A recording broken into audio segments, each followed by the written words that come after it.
Welcome to Fast Effect Double Speed Magic the Gathering. Here we have Breton on Dragon versus Ben on Bomberman. Gyruda, the companion. It's amazing how many companions are strong enough to see play, even with this additional tax of 3 mana.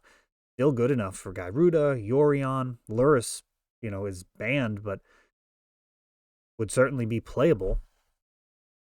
And a Chalice of the Void coming down, and that's a big problem versus Dragon. They lose their Dark Rituals, their discard spells, and Breton actually unmasking himself, showing a turn 2 Gristlebrand. So unmask, putting the Gristlebrand in the bin. Of course, could have went to discard, but then he would have missed that land drop for turn. So really moving all in, which is the way you want to be playing this in all likelihood. Gristlebrand in the graveyard. Don't be surprised if Breton just has a turn 2 14 cards to try and win with. Lotus Petal will be important to continuing to play spells as those Dark Rituals will be cut off. Malevolent Hermit. And it is now or never. And, oh no. Collective Brutality. Interesting.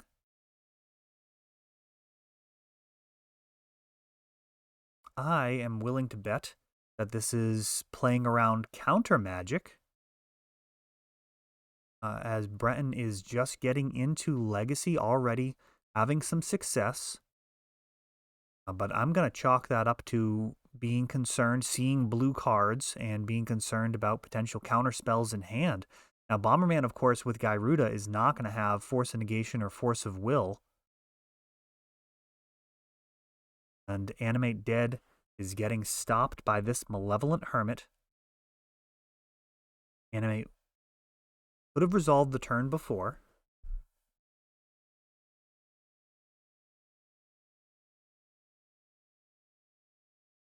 Hermit coming back out of the graveyard is a 2/2 flyer. And the shields are down for a turn here.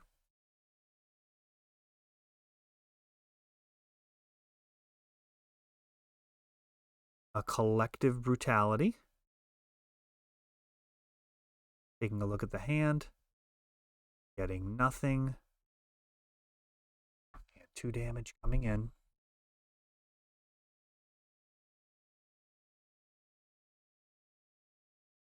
Now Gyruda is getting cast. This is super dangerous. Wow, does that not get anything?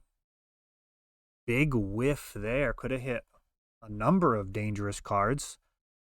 Animate Dead off the top of the deck, and now Breton drawing a ton of cards.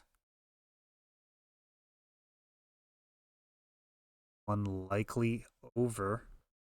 The nice thing about the World Gorger build, he's going to hope to not be passing the turn. Otherwise, there could be a whole lot of game left to play.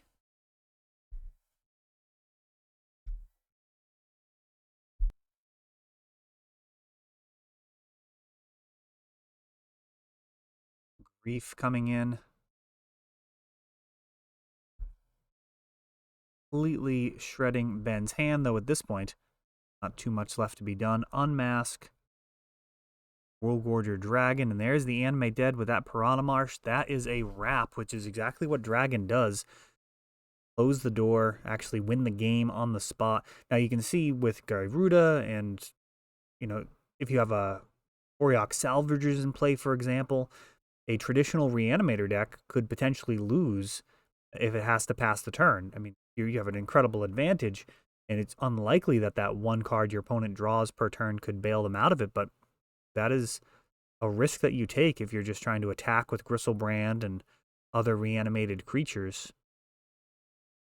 Elesh Norn, even Iona wouldn't stop, for example, Salvagers top decking an Aether Spellbomb.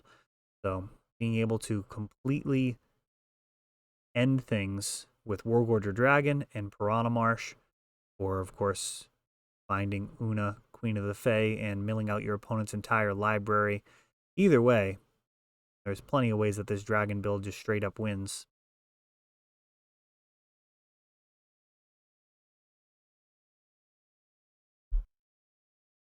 Gyruda has that really interesting wording as well. So even if your opponent has like a Leyline of the Void, for example, Gyruda is going to get those cards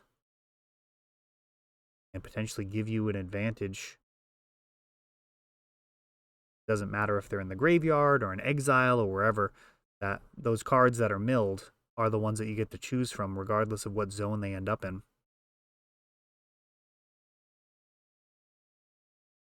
So you probably don't want to take a World Gorger Dragon. You'd be happy to grab a Gristlebrand. Ultimately, though, you're hoping to hit a Salvager, along with perhaps milling a Lion's Eye Diamond, just getting the whole thing all together all at once. An incredibly strong companion.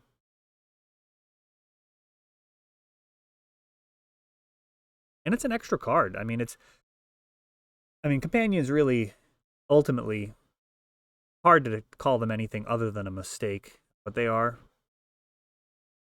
part of the game. And really, like, Legacy is the place where we get to play with the most powerful cards that have ever been made, except for the most egregious errors. And I'm not sure Gyruda quite fits that in terms of the power level.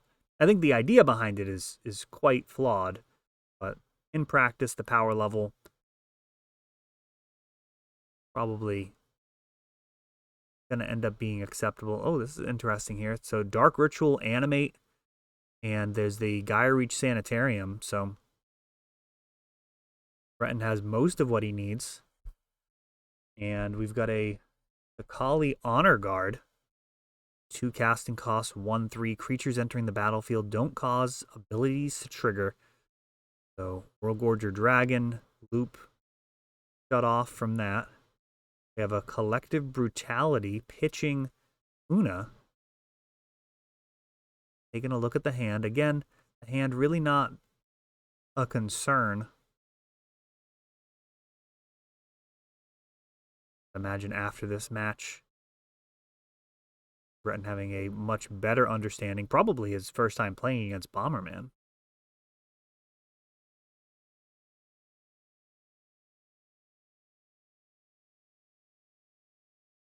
Piranha Marsh.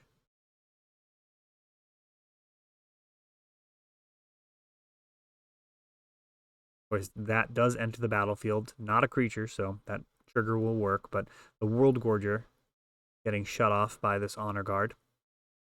Gristlebrand really is plan A, though. Really looking to get a Gristlebrand into play. Typically, you draw 7 to 14 cards and then use those cards to end the game with World Gorger Dragon. It's the most common thing, I would argue. We have a Dark Ritual.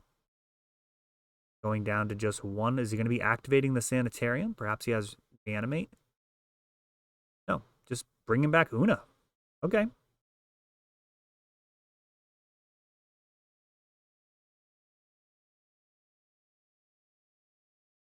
And gets a body for the trouble. So this is actually dangerous. I mean, Una's somewhat legit. Got a Gaia Reach activation. Interesting that Breton's choosing to continue the digging. It seems like he's committed to a path. I am a little surprised by that. I would imagine you just want to be all in on Una at this point and sinking that extra mana into her ability. Probably better than giving your opponent those extra draws off of the Gaia Reach Sanitarium. Let me know what you think about that line. I think you want to be all in here. You have a Dark Ritual.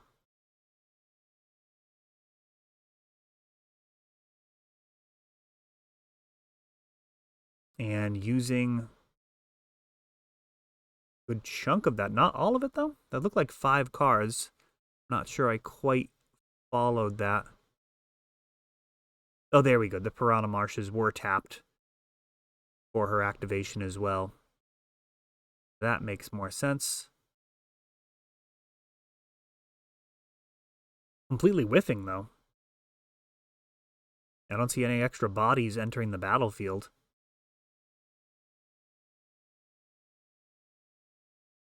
but ultimately still scooping it up.